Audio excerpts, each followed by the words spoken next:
I'm Melanie Bennet, and for True North, I'm in England. I'm in Norwich, which for a long time was Britain's second city.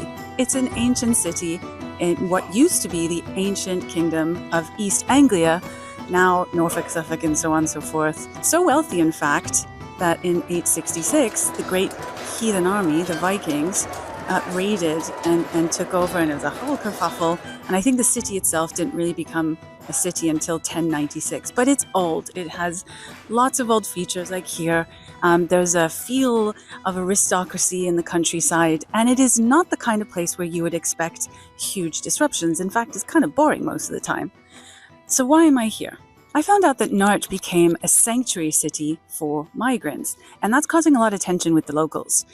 In actually my old neighborhood where my son went to school in Bowthorpe, Thorpe showing the Viking past of this area, there have been protests at a hotel, anti-migrant protests, and I want to go talk to them today, and I want to go find out what's going on and why they're protesting.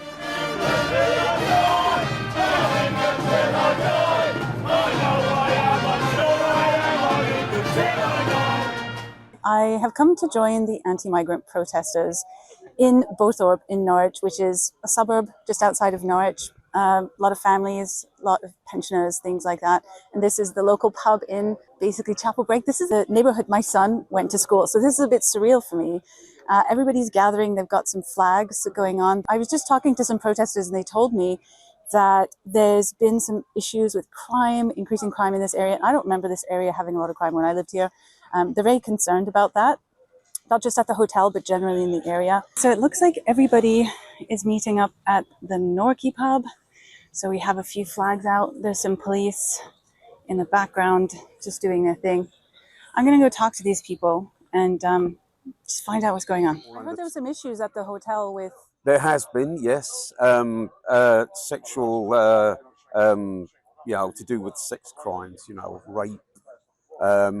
And a lot of them hang around the schools taking pictures. As I say, I actually witnessed that over one of the local schools last week. Where it gets a little bit hard to swallow as well is that a lot of these schools that are encouraging the children to become more involved with the migrants. I mean that literally. They're saying the migrants aren't here to hurt you. That they're okay. They're just seeking, asylum, or they're refugees from another country where there's lots of trouble. And so, would you say that's teaching them to reduce their risk? Yes, tolerance? I would. But the trouble is, I was always brought up when I was a child that you didn't talk to strangers and things like that. You don't do that. You never did that. Especially. Even more so when it comes to foreign people, they're from a different country. It's obvious they're from a different country, and especially if they're hanging around in groups and stuff. So you don't get, they shouldn't be teaching them that they aren't of any risk to them, because obviously they are. And this is what I don't understand about the so-called far left. They seem to be in denial of a lot. Generally speaking, it's the far left people who antagonise us because they know we're under strict, we've got to behave. Mr. Starmer, he seems to think, and he's at it again this morning on the news. He said he's now going to take steps to deal with the far right people in this country, and I'm thinking, what's that all about again? It's a threat. It's a threat. Yeah, normal mums and dads who are worried about their children and stuff like that, and the society they're growing up in. And he's coming out with stuff like that. Whereas we aren't doing any wrong. The left, going back to your question about whether the police, they're biased towards the left wing. I saw at the London march the other week, the Tommy Robinson. The Unite the Kingdom? Yes, the Unite, yeah. But what they tend to do, they tend to turn their shields and that towards us and stand like we are now with the shields. And then the left wing stand over there, and they're not hassling them at all. And not that I'm saying they should, but I mean they should treat everybody the same. I shall keep coming to these, and hopefully one day something will change. But I don't approve of being dubbed, far right, racist. Fascist is another one they call it. Fascist, racist. I'm all for legal migration. I've never had anything, but what they've done, they've let everything get out of hand. It's out of control. We're going to do the march soon. Let's get Norwich back on the map, ladies and gentlemen.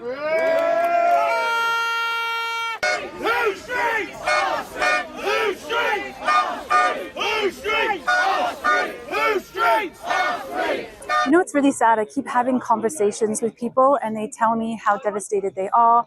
They tell me these stories about how there's so much tension in the UK. I just heard this man tell me how, there was a bit of violence this week, but he was explaining there hasn't been violence, but they feel the sense of escalating violence and the police don't seem to really be helping. But he was explaining what I felt was a tinderbox of tension. The way that they separated the protesters, the left, I guess, and the right, completely separated. They cannot come into contact. He said that's new as well. So I guess the police are even sensing this tension. Stop touching me! Scott, we have to get talk, Scott. Keep your fucking hands off, please. For what? He has been asked to leave by the management.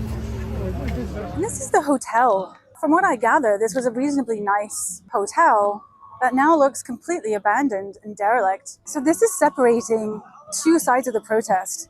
On the other side is a lot of colorful flags, and I can't tell what they're representing. Very different to Canada. There's no contact at all between these two sides. I'll just show you. Even here with the protesters, they're on the side of the road and they're also on the other side of the road. There's people honking, but it doesn't feel like a protest in the same way. So you don't have those clashes like you do in Canada Antifa style at all. They are getting a reasonable amount of support.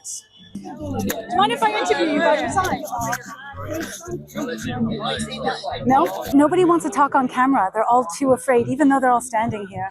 Nobody wants to give me an interview, even though they completely welcomed me, which is great. And I can't talk to the people on the other side with all of the fancy flags. Apparently, they said they recognized me as a right-wing journalist. That's what the policeman told me. So I can't go talk to them, and we have to blur faces, so I'm hiding whatever's going on. I would have liked to talk to them because they've got music, they sound like they're having fun. I genuinely wanted to understand their perspective, their point of view. But I guess we're not going to hear that today. I've been no-no'd. I am wearing my badge, but anyway, so that's sad. Unfortunately, I won't be able to get to speak to them.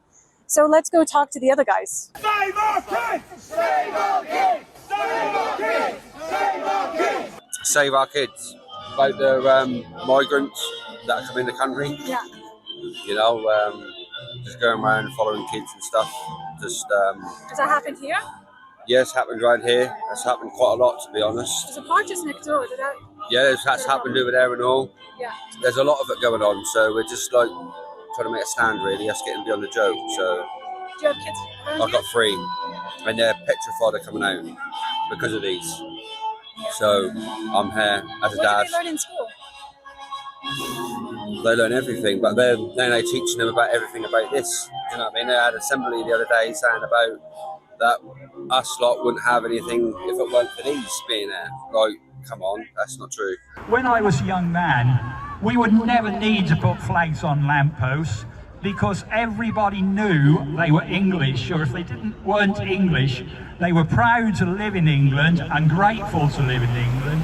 Now we have a society that's building, that there are communities that literally hate this country and have a loyalty to another country or other countries around the world. That's not safe for our women and girls and children to go into the parks because of being molested by people who don't share our values.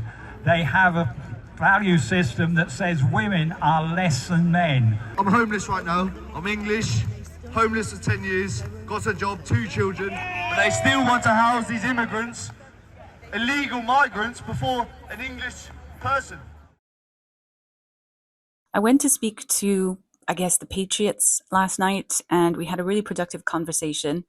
And one of the things that I noticed is that they very much spoke about, I guess you could say, the enemy or the other side as the left, like as this block.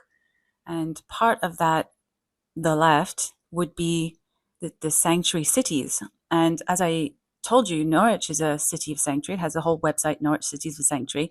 So I reached out to them, asking them for an interview because I want to understand the perspective of those who want to welcome migrants, more migrants, and integrate them. And that's what they appear to be doing.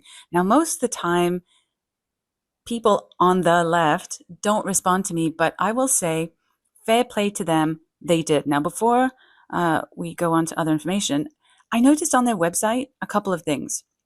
The first thing is they also refer to the other as a group, right? So the other, they're worried about being targets of misinformation by the far right.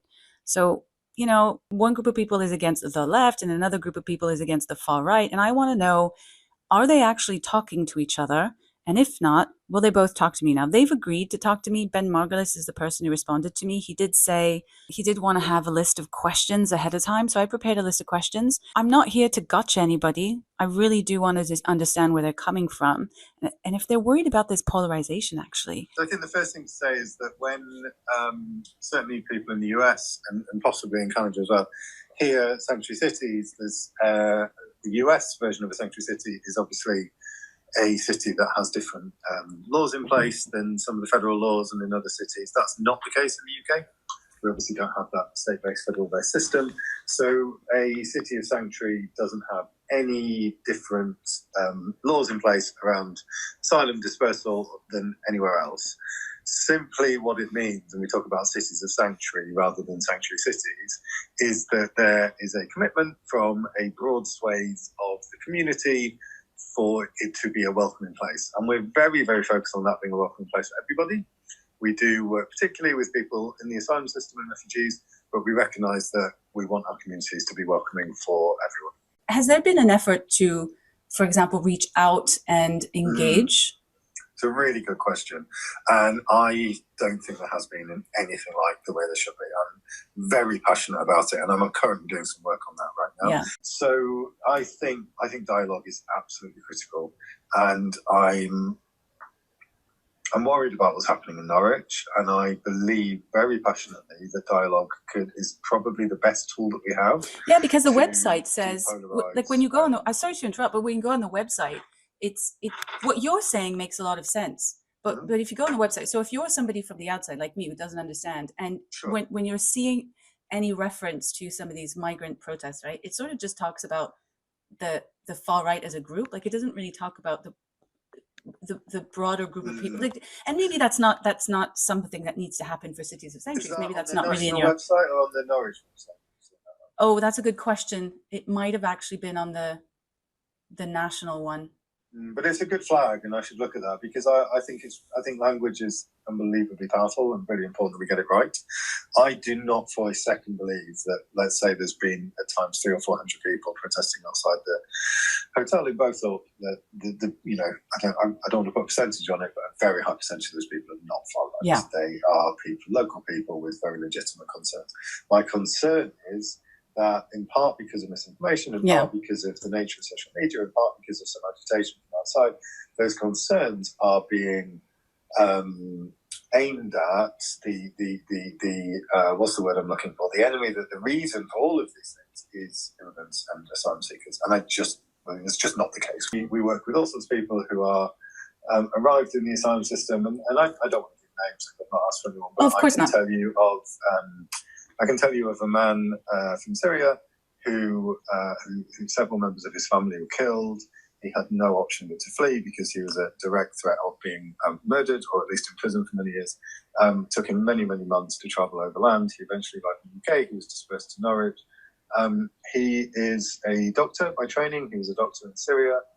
He was on the wrong side of the regime. Since he's received his asylum claim, he's now practicing as a doctor here, and his speciality is clinical psychology. He's working with lots of people with significant trauma, British people and people from other countries, to support them in the city, and is doing a huge amount of work to support the wider healthcare system to think about how they are working with asylum seekers and so on. We know dentists who now are practicing dentistry, and we know it's a huge problem to get enough dentists, so there are dentists here.